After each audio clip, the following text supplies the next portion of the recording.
Hello, BookTube. David Wiley and I, joined by Tony and an Erudite Adventure, are doing a read-along of The Lord of the Rings in a slightly unconventional way. We did not start at the beginning. We started with the departure of Boromir, which is the first chapter in the middle part of the book. We started, in other words, with the Two Towers. And that has not been the usual way that I have read this book. I read this book more times than I can count, and usually I do one of two things. I either read the whole thing through, some parts paying more meticulous attention than others, my favorite parts, or if I really feel like just a jolt of Tolkien, maybe to get me out, get the taste out of my mouth of some horrible book, I will go straight to parts that I love. There are parts of this book that I love more than others. The chapter, The Council of Elrond, I absolutely love it. Also, its faint companion chapter in The Return of the King called The Last Debate. I love chapters like that. Of course, everybody loves the chapter called The White Rider. A lot of people love the introduction of Treebeard and the Ents. And that might be good for a pick-me-up, but that, of course, does a couple of disservices to the book as a whole. One of those disservices is that, of course, that's not the way the author intended it to be written. But as I've mentioned many times on this channel, I don't care how the author intends their book to be written. Not at all. Even if it's Tolkien, I don't care. But another way that it misserves the book is that it sort of implies that the author's writing talent winks on and off like a bad light bulb. And that's not true. And the chapters that we are reading right now really demonstrate that to me in a way that is serving me up more than my fair share of eating crow. Because I have often laughed, I've often dismissed the Hobbit-only chapters of this book as mind-numbingly tedious, as incredibly boring.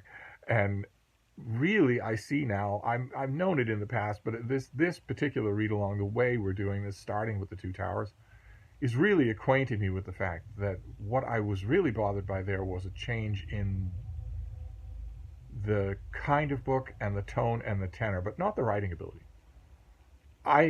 In the Two Towers, Tolkien tells us the story of a group of the good guys. There are two main actions that take place in Lord of the Rings. They start together, then they split apart, then they dovetail together again. One of those main actions is the quest to get the One Ring of Power, the Dark Lord Sauron's One Ring, his ruling ring, all the way to the center of his stronghold in Mordor and destroy it in the fires of Mount Doom, the only force on Middle-earth that can destroy it. It's made pretty clear, Gandalf makes it pretty clear in the Fellowship of the Ring, that even a dragon's fire could probably not destroy the One Ring. It can destroy some of the lesser rings, but not the One Ring. The only thing that can do that is the molten fire that Sauron used to forge it in the first place. That's one quest, if you want to call it that. And that can't be achieved by force of arms. In addition to being an ancient supernatural being, Sauron is also the foremost warlord of Middle-earth. He has an impregnable stronghold in Barad-dûr. He has uncountable numbers of servants, both servants that he has supernaturally created and warped, and also servants that he has browbeaten or coerced by his temporal power, the men of the extreme east of Middle-earth, that we don't know anything about. We know almost nothing about the Haradrim. We don't know. There's a long history, in other words. Tolkien's Middle-earth, everything west of Barad-dûr, we know everything there is to know about that. We know every rock and tree. We know every valley's name. We know all of the folklore. But it stands to reason that it's every bit as fully populated to the east as well. There's an inland sea. We're told that it's barren, but inland seas can't be barren. There has to be life in there. We don't know anything about cities or technology or cultures or kings. We don't know anything about that. There's a rich story to be told there that Tolkien never tells. We know that there are kingdoms. We know that they resent the West. We know that Aragorn traveled there. He mentions very briefly that he traveled into the lands of the East where the stars are strange, as he put it. In other words, so far that the constellations are different. And we can gather from extra canonical sources outside of the Lord of the Rings that the East is where the 2 remaining wizards went. there are 5 wizards. We know about 3 of them, 2 whole wizards we don't know anything about except their names. We can gather that they went east, and that for a long time Saruman went east. There's a huge story to be told there that we don't know anything about. And those men are co-opted by Sauron as well. So he is a gigantically powerful warlord.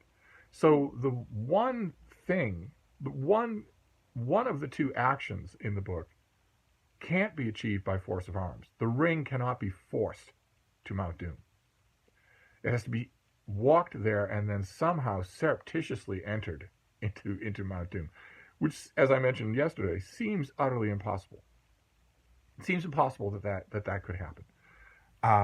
The other action of the book is the delaying action that the normal, conventional Western powers have to do in order to keep Sauron occupied long enough for the first action to work. They don't expect victory. They don't expect to survive. Their whole goal is to remain undefeated long enough for the ring bearer, Frodo, and his servant Sam, to bring the ring to Mordor and get the real job done. And what Tolkien does in The Two Towers is to give us a whole bunch of chapters of that first story, of one of those stories, and then abruptly stop and give us a whole bunch of chapters about the second story. Totally different characters, totally different stakes, and a totally different size of action. There are no epic set pieces in the second half of The Two Towers. And for a long time that bothered me, but it's bothered me a lot less. It's bothering me a lot less in this read-along. A lot less. I am reading this with, I can honestly say, fresh eyes. And I'm right in the middle of the Hobbit-only scenes, the baked potato, what would me gaffer say, scenes that I used to deride for decades. I used to just quickly grant that, sure, Tolkien's writing, yeah, first rate, and then just pass right over these parts. I've done that on this channel, but I'm really appreciating this read-along. Maybe it's just the good company I'm keeping, but I'm really appreciating these chapters. And that's what we're up to today. We're up to the chapter called The Black Gate Closes. And in today's chapter, we come flat up against the issues that I raised in yesterday's video, which is that ultimate quest, the quest to walk the ring into Mordor, seems completely hopeless. Worse than hopeless. It seems like it's impossible for it to happen, but also that it will deliver the ultimate weapon into the hands of the person who wants it the most. That it will not only fail to destroy the ring, but succeed in giving Sauron exactly what he wants. Because when you think about it, I mean, well, you don't have to think about it. You can read about it in this chapter. In The Black Gate Closes, our characters reach Barad-dûr. Their journey is over. It was just that short. It was just a few days. They walk their way to Mordor. Over mountains and broken terrain, through dead marshes, over a desert, and now they are there. Now they are in the broken foothills on one side of the trench-like valley, on the other side of which is Barad-dûr, where they can see it. They can look and see how heavily manned it is, how full of the enemy it is, how utterly impossible it is to get in, much less be unnoticed once you are in. The topography, Tolkien describes it in great detail. The door, the gate itself, he describes in great detail. Not all the assembled armed forces of Middle-earth could take it by force. And you can't get in unseen. There are armies of men and orcs everywhere. So the chapter flatly confronts that. Sam, in Frodo's servant Sam, we're told in this chapter something that I've missed in all my other readings. Tolkien admits in this chapter that he has a slow but a shrewd mind. I don't think I'll ever forget that. I think I will read Sam completely differently now. Not as a bumpkin who somehow survives the end of the world with his goodness intact, but as an active participant, a ring bearer in his own right. Sam confronts that fact in The Black Gate Closes, in this chapter. He confronts it, just says, well, okay, we're here. Fat lot of good it does. We can't possibly get in there. So why? Why are we even bothering with this? Raising, once again, some of the questions that I have had. Wouldn't not us, We're reading a fantasy novel, and we know we're reading a fantasy novel, but wouldn't these characters, inside their own world, wouldn't they have long since decided, well, it would be great to destroy the ring, but we can't? We're not able to do it. So we have to decide, all the way back in the Council of Elrond, what other course of action we will take. Because the course of action that we would ideally take, we can't take. Wouldn't they have decided that? I still think they would have. I still think that the plan to walk the ring to Mordor in the hopes that when you get there you'll figure out a way to get it all the way to Mount Doom and destroy it is foolish. If in the councils of people at war, I think they would dismiss that idea. I don't think they would take it. I think the only reason that they take it is because Tolkien's writing a fantasy novel and has to make them do what he wants. I don't think the characters inside their own world would make that choice. Maybe Gandalf. But there's no rule in Lord of the Rings that says that Gandalf can't be overruled. I don't think Elrond would make that choice. Even knowing how dangerous the ring is, I think he would consider, well, hiding it, burying it, throwing it deep, take our best elvish mariners, bring it to Círdan the shipwright, have him take it as far away from Middle-earth as his mariners can go, and deposit it in an iron cask to make sure that it isn't eaten by anything and brought to shore, to make sure that it doesn't roll anywhere. I am pretty sure that in the reality of this world, Elrond and all the wisest, Galdor and whoever at Rivendell, would decide it's not a perfect course, but it's a better course than actually walking the ring to Sauron and handing it to him, which is what you would have to assume would happen. In this case, once Sam points that out, Tolkien unboxes a Deus Ex Machina. Gollum, the shriveled creature Gollum, who in Tolkien's novel The Hobbit is the character who has the ring. He's had it for a long, long time. Bilbo Baggins steals it from him. Gollum is along with Sam and Frodo. He's been with them all along. He's been their guide. And he has sworn an allegiance. Frodo makes him swear on the One Ring not to do them any mischief, not to do them harm. And that oath is quickly put to the test because both Sam and Frodo fall asleep when Gollum is right there and he doesn't hurt them, which seems to underscore that he is at least adhering to his oath, even though he might not be trustworthy. And Gollum is along. And Gollum is not unfamiliar with Barad-dûr. He's been there already. He was there and he was tortured. And he claims he escaped. It's an open question. It's an open question in the Fellowship of the Ring. It's an open question in the Two Towers. And Frodo actually raises the question, well, you might believe you escaped, but I have to believe you were intentionally set free to do the enemy's bidding, to do evil works. He knew what he was doing. No one escapes from Barad-dûr. You didn't escape. You were let go. But faced with the flat impossibility of actually entering the Black Gate, what choice do they have? What choice does Frodo have other than to trust Gollum when he says he knows another way, that there is another way? Gollum doesn't know why Sam and Frodo want to get into Mordor. Naturally, he doesn't. He knows that Frodo is carrying the One Ring, his precious. I myself don't think it's particularly believable. He restrains himself from even wanting to look at it, much less attacking Frodo until he gets it, especially when Frodo's asleep. A promise is one thing, but I would think that the first time Frodo and Sam were asleep and unguarded, Gollum would have taken the ring. But he doesn't. He promises to be good to his new masters, to these cute little hobbitses, and he offers them another way. There is another way. As he points out,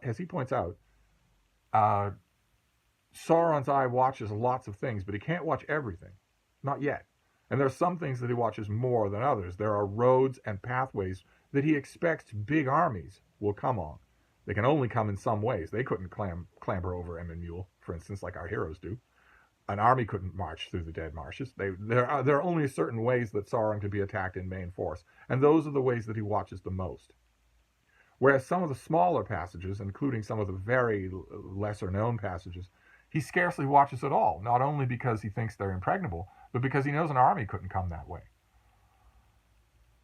And Gollum wants to take Sam and Frodo to one of those passes, the Pass of Cirith Ungol.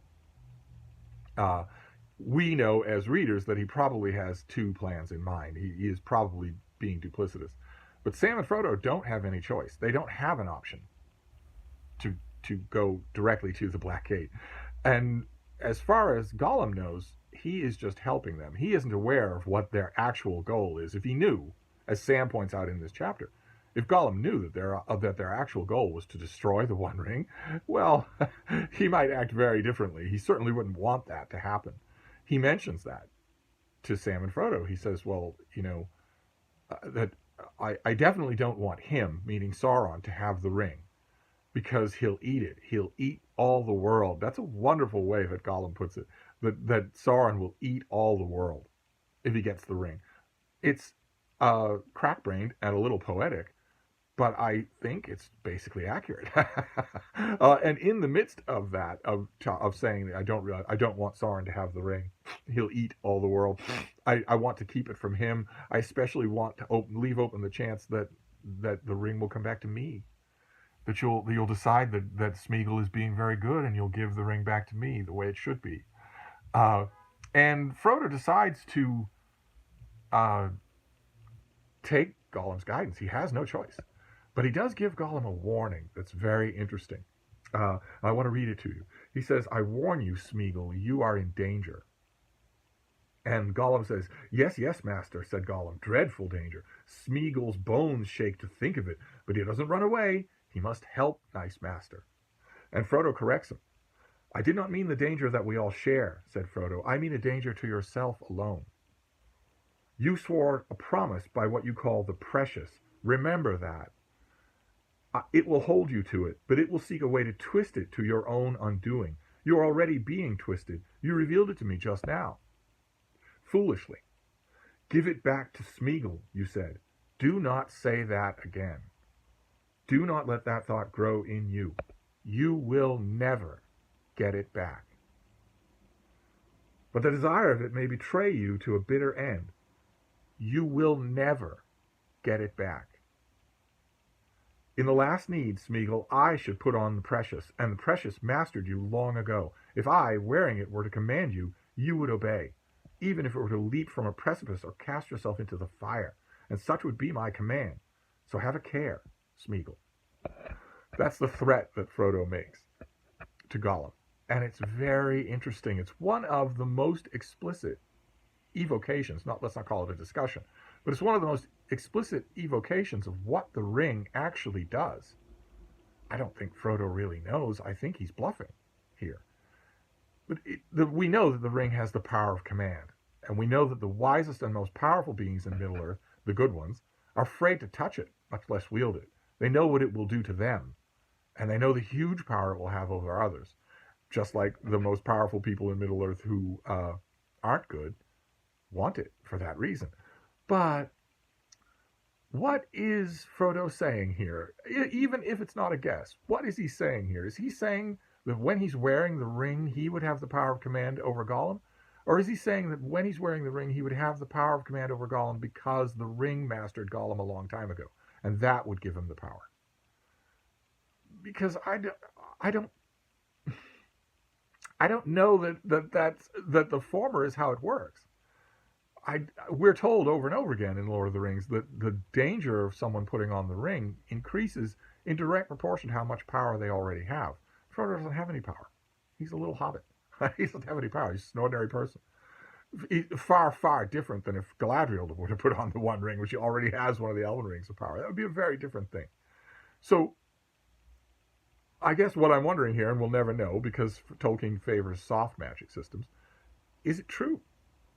If Frodo put on the One Ring, would he be able to tell Gollum to jump off a cliff? And Gollum would have no choice but to obey him? And if it is true, would Gollum have no choice but to obey him merely because Gollum is already mastered by the ring? In other words, if Frodo put on the One Ring and told Sam to jump off a cliff, would Sam do it? Sam, who is not mastered by the One Ring? And I don't know the answer to that. I don't think it's ever made explicitly clear what the ring does or doesn't do in Middle-earth, and that's good. It adds to its portentousness as an evil MacGuffin. But if it's the first one, that the ring has a power of command over people who are already under its sway, who are already under the shadow of the ring, then I'm starting to feel a lot more sympathy for Boromir. To put it mildly, Boromir wanted to use the One Ring. If the One Ring gives you command only over people who are already under its shadow, well, you could maybe not Boromir himself. Maybe he's a little bit avaricious. But what if he stuck the thing on Faramir? Faramir, we have to assume that Sauron himself is under the sway of the ring. Obviously, that they have a sort of a weird symbiotic relationship. If Faramir put on the ring on a Tuesday, surely on Tuesday afternoon he could tell Sauron to take a hike, and still himself wouldn't be completely under the power of the ring by Wednesday morning when he took it off. I don't know. Won't be sure. Certainly, the very first human to put on the ring, or even to be around it, even to possess it, seems to be under its power almost immediately. So maybe Faramir can't do what Isildur can't do. But I'm fascinated anyway. But I'm more the thing that fascinates me the most about reading this chapter, "The Black Gate Closes," is how completely invested I am in a Hobbit's only chapter. It's amazing to me. And we're moving on. This chapter is only a discussion. That's all it is. Frodo sits down and wonders what he should do. We get lots of talk from Gollum, and Gollum is fascinating in this chapter because he's not quite the completely damaged creature. The way he talks, the way he thinks about himself, the way he thinks about peril, and the way he remembers his past, I could swear that he seems to be remembering more about his human days. Human, you know what I mean, his non-ring coerce days. The longer he spends with other people, the longer he spends with Sam and Frodo. Granted, the ring is right there, but he's also having normal, everyday conversation about meals and the right route to travel. That's having, I think, a healing effect, a slight healing effect. In this chapter, he talks more about his past than he ever has. To us, we can assume that under heavy questioning, he told a lot more of it to Gandalf. But we never see that interview. Again, Tolkien never writes that scene. But in this chapter, Gollum says that he talks about tales out of the South from when he was Smeagol, before the Precious came along, before that entered his life. He's remembering this, saying tales about tall men with shining eyes and their houses like hills of stone, and the silver crown of their king and his white tree. Wonderful tales. They built very tall towers, and one they raised was silver white, and in it there was a stone like the moon, and round it were its great white walls. Oh yes, there were many tales about the Tower of the Moon. And that's where they're going. They're going to take the path of Cirith Ungol. Eventually, Frodo decides, well, I've trusted you, and you haven't betrayed me. I've given you the sternest warning that I know. You are in serious danger, more danger than we are. Now we'll just move on. We can't go this way, so we have only one other way other than retreat, so we will take that way. And that's where this chapter ends. So that's where we're going to stop here. I am amazed and pleased to say, that for the very first time, I have reached the end of the chapter "The Black Gate Closes" and been eager to get on to the next chapter. I'm chalking it up to the excellent company I'm keeping. Tony and David are just excellent company for this. I'm chalking it up to that. So we will move on to the next chapter tomorrow of a Hobbit's only chapter that I'm enjoying the heck out of. And I will see you then. Thank you, BookTube.